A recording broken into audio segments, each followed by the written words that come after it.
Hello everyone, welcome back to my channel. आज के इस वीडियो में हम क्लास 5 के मैथ के अध्याय 2 के क्वेश्चन को सॉल्व करेंगे। तो अध्याय 2 में आपको दिया गया है जोड़ और घटाओ। तो इसमें आपको सिर्फ जोड़ ही घटाओ से रिलेटेड क्वेश्चन दिया गया है और अध्याय 1 हमारा कंप्लीट हो चुका है। तो अध्याय 2 के अभ्यास 1 के क्वेश्चन को हम सॉल्व करेंगे। तो चलिए हम इनके क्वेश्चन को देखते हैं। तो देखिए, अभ्यास 1 का पहला दिया गया है जोड़ कीजिए, यानी आपको इसे जोड़ बनाना है। तो जोड़ तो आप लोगों को पता ही होगा कि हम लोग राइट साइड से बनाते हैं, यानी इस तरफ से बनाते हैं। इस तरफ से आप लोगों को कभी भी नहीं बनाना है। तो बस इन सबको ऐड कर देना है। 8 और 5, 8 में 5 जोड़ेंगे तो कितना होगा? 13 होगा। 13 के हम 3 लिखेंगे और एक जो बचेगा वो इसमें जोड़ देंगे। 3 दूँ 5, एक इसका 6 और 9 और 4, 9 4 कितना होगा? 13। दूसरा देखते हैं। 5 में 3 को जोड़ेंगे, हो जाएगा 8, 5 एक 6, 7 में 0 को जोड़ेंगे, यानी 0 में 7 को जोड़ेंगे तो कितना होगा? 7 ही होगा। एक का 1 और यहाँ है 8 9, 8 और 9 को अगर हम जोड़ेंगे तो होगा 17। 17 के कितना लिखेंगे? 7 लिखेंगे। देखिए, जैसे यहाँ 17 है तो हमें क्या करना है? इस साइड वाला लिखना है, दाएं तरफ का, और ये जो बच जाएगा इसको हम इसमें जोड़ देंगे। तो ये तो आप लोगों को आता ही होगा, बस मैं थोड़ा सा बता दी हूँ। जैसे 6 और 2, 6 2 8 होगा, एक इसका 9, 7 और 2, 7 में 2 जोड़ेंगे या 2 में 7 जोड़ेंगे तो कितना होगा? 9 होगा। और यहाँ 3, 3 में 0 को ऐड करेंगे, यानी कि जोड़ेंगे तो 3 ही होगा। और 5 4 9। देखिए, दूसरा नंबर में दिया गया है खाली बॉक्स में उचित अंक लिखिए। ये जो आपको खाली बॉक्स दिया गया है, यहाँ पे दिया गया है, फिर यहाँ दिया गया, यहाँ दिया गया है, इसमें आपको उचित अंक लिखना है। जैसे कि हम 8 में क्या जोड़ेंगे कि हमारा यहाँ पे 9 आ जाए। तो अगर हम 8 में 1 जोड़ देंगे तो यहाँ पे 9 आ जाएगा, तो यहाँ पे हम 9 लिख देते हैं। अब देखिए, 2 और 9, 2 और 9 को जोड़ेंगे तो कितना हो गया? 11, 11 के 1 लिखेंगे और इसका जो 1 बचा वो 1 हम इसमें मिला देंगे। तो देखिए, इसमें तो मिला देंगे, लेकिन अब हमें ये बॉक्स में क्या भरना है? यहाँ हमको कुछ ऐसा अंक भरना है कि यहाँ पे हमारा 1 आना चाहिए। देखिए, जो 3 में अगर हम 0 जोड़ेंगे तो 3 ही आएगा, 3 में 1 जोड़ेंगे तो 4 आएगा। तो हमें यहाँ पे क्या जोड़ें? तो अगर हम यहाँ पे जोड़ देंगे 7, तो यहाँ पे आप देख सकते हैं 7 और 3 कितना होगा? 10 होगा। और 10 और ये वाला 1, 11, 11 के 1, यहाँ पे 1 आ गया। और फिर यहाँ 1 बचा, तो 5 3 8, एक इसका यहाँ पे 9 लिखा हुआ है। अब नेक्स्ट हम देखते हैं। अब देखिए, 2 में हम क्या जोड़ेंगे कि 0 आए? तो 2 में तो ऐसा कुछ भी नहीं है कि जोड़ेंगे तो 0 आए। तो हमें कुछ ऐसा अंक लेना है यहाँ पे कि वो अंक में अगर 2 को जोड़े तो उसके दाएं साइड में यानी कि 0 आना चाहिए। तो अगर हम 2 में 8 को जोड़ देंगे तो 8 और 2 कितना हो जाएगा? 10। तो 10 के 0 यहाँ पे आ गया। और ये कितना है? 7, 7 और 5, 7 5 कितना होगा? 12, एक इसका 13, 13 के 3। अब देखिए यहाँ पे, अब आपको ये वाला बॉक्स में भरना है। तो ये वाला बॉक्स में हमको ऐसा अंक भरेंगे कि यहाँ पे हमारा 8 आना चाहिए। तो ये आपको ध्यान में रखना है। तो यहाँ पे अगर हम 4 भर दें, यहाँ पे हम 4 लिख देते हैं। देखिए, 4 और 3, 7 हुआ, एक इसका था 8, तो यहाँ पे 8 आ गया। और 9 4 13। तो आई होप कि आपको ये दो क्वेश्चन नंबर 2 में भी कोई प्रॉब्लम नहीं हुआ होगा। तो चलिए अब हम नेक्स्ट क्वेश्चन देखते हैं। क्वेश्चन नंबर 3 है, 2001 की जनगणना के अनुसार हमारे गांव में कुल पुरुष 12,340 एवं कुल महिला 12,230 थे। मतलब कि 2001 में जो जनगणना हुआ तो उनमें पुरुषों की संख्या कितनी थी? 12,340 और महिलाओं की संख्या थी 12,230। फिर 2011 में जनगणना हुआ। जनगणना जो होता है वो 10 साल पे होता है। 2001 में हुआ, फिर 2011 में हुआ। तो 2011 की जनगणना के अनुसार पुरुष कितना है? 15,430 और महिला 15,220 हो गई। बताइए पुरुषों और महिलाओं की संख्या में कितनी वृद्धि हुई? तो हम क्या करेंगे इसमें? इसमें हम क्या करेंगे? पुरुषों की संख्या में वृद्धि निकालने के लिए सबसे ज़्यादा देखिए 2011 में क्या हुआ? बढ़ गया, यानी 2011 में पुरुषों की संख्या हो गया 15,430 और 2001 में कितना था? 12,340। तो 15,430 में 12,340 को अगर हम माइनस कर देंगे तो हमें पता चल जाएगा कि पुरुषों की संख्या में कितनी वृद्धि हुई। और अगर हमें महिलाओं की संख्या में कितनी वृद्धि हुई ये निकालना है तो हम क्या करेंगे? महिलाओं की संख्या कितना है? 2011 में है 15,220 और 2001 में कितना है? 12,230। तो इसमें ये वाला माइनस कर देंगे, क्योंकि देखिए बड़ा कौन है, 15,000 है, इसलिए इसको हम ऊपर लिखेंगे, इसको नीचे लिखेंगे, तो पता चल जाएगा कि महिलाओं की संख्या में कितनी वृद्धि हुई।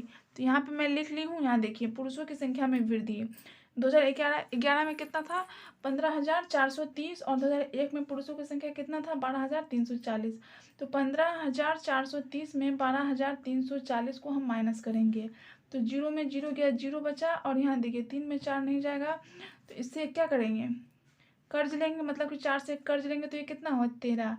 13 में से 4 गया, 13 में से 4 गया, तो कितना बचा, 9 बचा, और ये हो गया 3, 3 में से 3 गया, तो बचा 0, और ये कितना हो गया, इसको हम, तो देखिए इस कर्जा तो इससे हम लिए नहीं, ये 5 है, 5 में से 2 जाएगा तो 3, और 1 में से 1 गया 0, तो यहाँ पे 0 नहीं भी लिखेंगे तो चलेगा।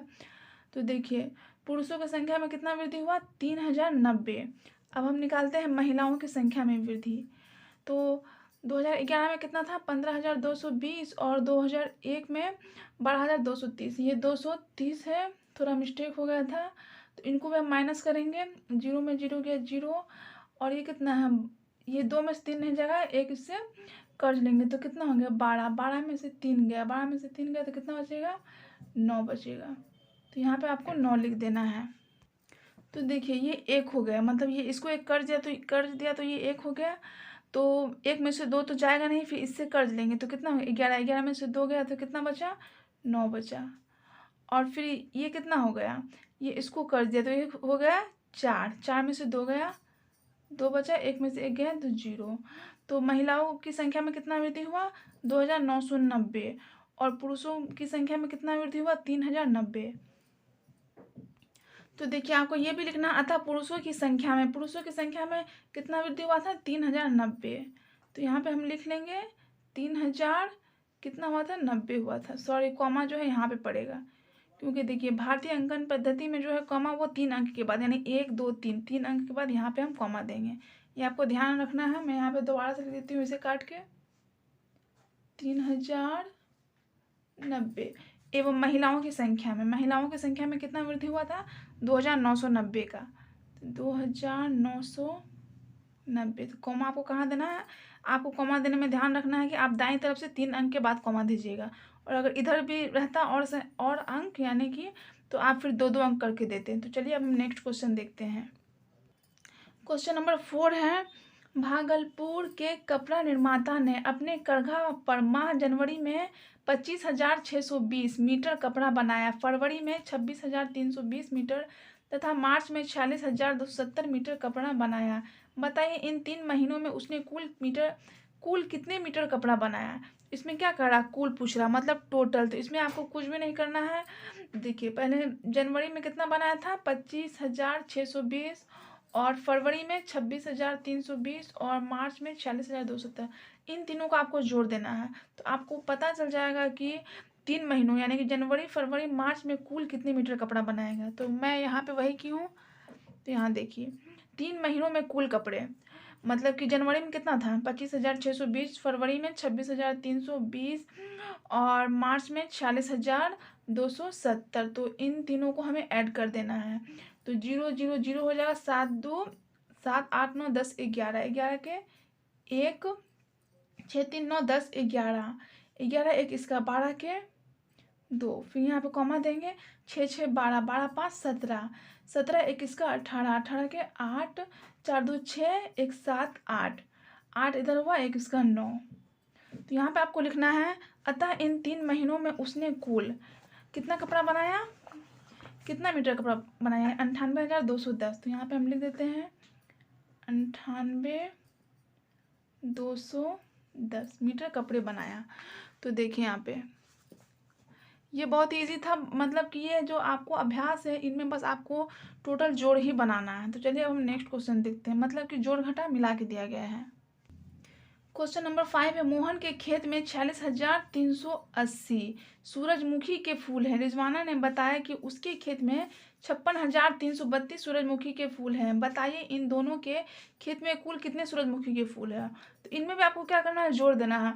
मतलब मोहन के खेत में जितने फूल हैं कितना है, 46,380, और रिजवाना के खेत में कितना है 56,332। तो इन दोनों को आप ऐड कर दीजिएगा तो आपको पता चल जाएगा कि दोनों के यानी कि दोनों के खेत में कुल कितने सूरजमुखी के फूल है। यहाँ पर हम लेते हैं मोहन के खेत में फूल की संख्या, यानी मोहन के खेत में कितने फूल हैं तो कितने हैं 46,380। तो यहाँ पे लेते हैं 46,380। रिजवाना के खेत में फूल, रिजवाना के खेत में फूल कितने हैं 56,000 है। यहाँ पे आप देख सकते हैं 56,332। तो यहाँ पे हम लिख देते हैं 56,332। तो अब क्या करेंगे, हम इन दोनों को ऐड कर देंगे। तो यहाँ पे हम लिखे इसलिए कुल सूरजमुखी के फूलों की संख्या, यानी कि 46,380 में 56,332 को जोड़ेंगे तो यहाँ 2 हो जाएगा, 8 8 3, 8 में 3 जोड़ेंगे तो कितना होगा 11, 11 के 1 3 3 6, एक इसका 7 6 6 12 के 2 5 और 9 1 10। तो देखिए अब हम आपको यहाँ बता देते हैं, यहाँ पे हम 3 अंक के बाद जोड़ा लगाए, अब यहाँ पे 1 2 2 के बाद फिर क्या करेंगे कॉमा दे देंगे। तो यहाँ पे हम लिख देते हैं अतः दोनों के खेत में कुल, मतलब कि दोनों के खेत में कुल मिला के कितने फूल हैं। तो देखिए यहाँ पे मैं लिख दी हूँ अतः दोनों के खेत में कुल 1,02,712 सूरजमुखी के फूल है। तो आपको क्वेश्चन में यही पूछ रहा था। तो जब भी आपको इस टाइप का अगर क्वेश्चन बनाना है तो आप इतना जरूर लिखिएगा, उसके बाद फिर इसे बनाइएगा। क्वेश्चन नंबर 6 है, कैलाश जी के आढ़त में 49,399 किलोग्राम गेहूं आए हैं। राकेश जी ने उन्हें 57,999 किलोग्राम गेहूं और दिए। बताइए उनके पास कुल कितने किलोग्राम गेहूं हो गए हैं। तो देखिए कैलाश जी जो है उनके आढ़त में कितना गेहूं है 49,399 किलोग्राम गेहूं है, और राकेश जी ने उन्हें कितना दिए 57,999। तो इसमें पूछ रहा है कि कुल दोनों यानी कि दोनों मिलाकर कुल कितना गेहूं हुआ। तो इनमें आपको क्या करना है दोनों को ऐड कर देना, मतलब कि 49,399 और 57,999 को जोड़ देना है, क्योंकि इसमें कुल पूछ रहा है। तो बस इसमें आपको जोड़ करना है। तो सबसे पहले आप क्या लिखेंगे, कैलाश जी के पास कुल गेहूं लिख लेना है, उसके बाद ये दोनों को हम ऐड कर देंगे। तो चलिए हम इसे जोड़ते हैं। 9 9 9 9 कितना होगा 18। तो 18 के 8 लिख दिए, एक बचा, फिर 9 9 18, एक इसका 19 के 9 9 3 12, एक 13 के 3 9 और 7, 9 में 7 जोड़ेंगे कितना होगा 16, एक इसका 17 के 7 5 और 9 1 10। तो देखिए तो अतः कैलाश जी के पास कुल गेहूं हो गए, तो कितना गेहूं हो गए तो कुल कितना हो गए 1,07,398। तो यहाँ पे हम लिख देते हैं 1,07,398 कैलाश जी के पास कुल गेहूं हो गए। क्वेश्चन नंबर 7 है, 7 अंकों की सबसे बड़ी और सबसे छोटी संख्या का योगफल ज्ञात कीजिए। तो 7 अंकों की सबसे बड़ी संख्या आपको लिखना है। तो 7 अंकों की सबसे बड़ी संख्या हम कैसे लिखेंगे, 9 जो है 9 कितना लिख देंगे 7 को 9 लिख देंगे, तो वो 7 अंकों की सबसे बड़ी संख्या हो जाएगा। जैसे अगर आपको पूछा जाए 3 अंकों की सबसे बड़ी संख्या, तो आप क्या करते हैं 3 9 लिख देते हैं, मतलब 3 को 9 लिख देते हैं, तो वो 3 अंकों की सबसे बड़ी संख्या हो गया। वैसे हम यहाँ पे लिख देते हैं 7 अंकों की सबसे बड़ी संख्या 1 2 3 4 5 6 7, ये हो गया। और 7 अंकों की सबसे छोटी संख्या, और छोटी संख्या हम कैसे लिखेंगे, सबसे पहले हम 1 लिखेंगे, उसके बाद 6 को 0 लगा देंगे, 1 2 3 4 5 6। देखिए यहाँ से हम काउंट करते हैं, इकाई दहाई सैकड़ा हज़ार 10,000 लाख 10 लाख। तो ये 7 अंक हो गया, 1 2 3 4 5 6 7। तो क्या पूछ रहा है योगफल पूछ रहा है, मतलब कि योगफल मतलब क्या, मतलब जोड़ पूछ रहा है, इन दोनों को आपको जोड़ देना है। तो चलिए इसे हम जोड़ते हैं। 7 को 9 लिख दिए और इधर 1, इन दोनों को ऐड कर देना है। तो 9 में 0 जोड़ेंगे 9 ही होगा, यहाँ पर भी 9 ही होगा, फिर 9 9 9 9 और 9 1 10। तो आई होप कि आपको ये समझ में आ गया होगा। यहाँ पे हम कॉमा दे देते हैं, पहले देंगे 3 अंक के, फिर 2 अंक, फिर 2 अंक। देखिए क्वेश्चन नंबर 8 है, नीचे दिए गए बॉक्स में ऐसी 4 अंकीय संख्याएं भरिए कि उनका योग 9,999 प्राप्त हो। तो ये आपको बॉक्स जो दिया गया है इसमें आपको 4 अंक का संख्या भरना है, और ऐसा संख्या आपको भरना है कि अगर आप इन तीनों को मिला के मतलब ये इन तीनों को अगर आप मिला के जोड़ेंगे तो वो 9,999 आएगा। तो एक इसमें आपको करके दिया गया है, जैसे 2,235 और फिर प्लस करेंगे 3,418, फिर प्लस करेंगे 4,346। तो इन तीनों को अगर हम जोड़ेंगे जो तो 9,999 आएगा। वैसे आपको एक यहाँ पे दिया गया है 3,455, तो यहाँ पे आप क्या मिलाए और यहाँ पे क्या मिलाए कि 9,999 आए। तो चलिए यहाँ पे पहले हम लिख देते हैं 1,000, 1,000 लिख देंगे और इन दोनों को जोड़ेंगे, फिर यहाँ पे क्या जोड़े कि इतना आ जाए। तो यहाँ पे हम लिख देते हैं 5,544। तो अगर इन तीनों को आप ऐड कीजिएगा मतलब कि जोड़िएगा तो आपका 9,999 आएगा। तो चलिए कहीं रफ में हम आपको जोड़ के दिखा देते हैं। तो देखिए पहले कितना था 3,455, फिर हम कितना लिखे थे 1,000। तो यहाँ पे 1,000 लिख देते हैं और फिर कितना था 5,544। तो इन तीनों को अगर आप जोड़िएगा तो आपको 9,999 आ जाएगा। तो आप इसे खुद से भी ऐड करके देख सकते हैं या फिर मैं आप लोगों को करके दिखा देती हूँ। और दूसरा कितना था 5,544, तो 5,544। चलिए यहाँ पे सॉरी यहाँ पे जीरो यहाँ पे लिखना था। तो 5,4,9 हो गया, फिर 5,4,9, 5,4,9, कितना होगा 3,1,4 और यहाँ 5,9। तो देखिए 9,999 हो गया। तो इस टाइप से आप बनाएंगे तो आप किसी को भी ऐड करेंगे तो 9,999 ही आएगा। देखिए अब तीसरा नंबर में हम देखते हैं, तीसरा नंबर में हम क्या क्या लिखे। इनमें तो सारा बॉक्स जो है वो खाली ही है। तो इसमें हम पहले लिख देते हैं 1,000, 1,000। दूसरा हम लिख देते हैं 6,000। तो 6,000 और 1,000 कितना हुआ 7,000। अब 7,000 में और हम क्या मिलाएं कि 9,999 हो यानी कि 9,999 हो जाए। तो 7,000 में अगर हम 2,999 को जोड़ देंगे तब कितना हो 7 2 9 इधर हो गया और 9,999 हो गया। चलिए एक लास्ट है, इसे भी देख लेते हैं। इनमें भी तीनों बॉक्स खाली ही है तो इसमें भी हम भरते हैं। पहले हम भरते हैं 4,000, इसमें भरेंगे 5,000। देखिए 5,4,9,000 हो गया और कितना 999 बचा, तो 999 इधर ऐड कर देते हैं। तो इन तीनों को अगर हम जोड़ेंगे तो 9,999 आ जाएगा। ये बहुत ही इजी था, बस आप लोगों को इसमें दिमाग लगाने की ज़रूरत थी। तो आई होप कि आप लोगों को ये वाला अभ्यास में कोई भी प्रॉब्लम नहीं आया होगा। और आप लोगों को इस अभ्यास में कोई भी प्रॉब्लम आया है तो प्लीज़ कमेंट में ज़रूर बोलिएगा। और अगर आपको हमारा वीडियो पसंद आया है तो प्लीज़ वीडियो को लाइक कीजिएगा। और अगर आप हमारे चैनल पर नए हैं तो प्लीज़ चैनल को सब्सक्राइब जरूर कीजिएगा। वीडियो देखने के लिए थैंक यू सो मच।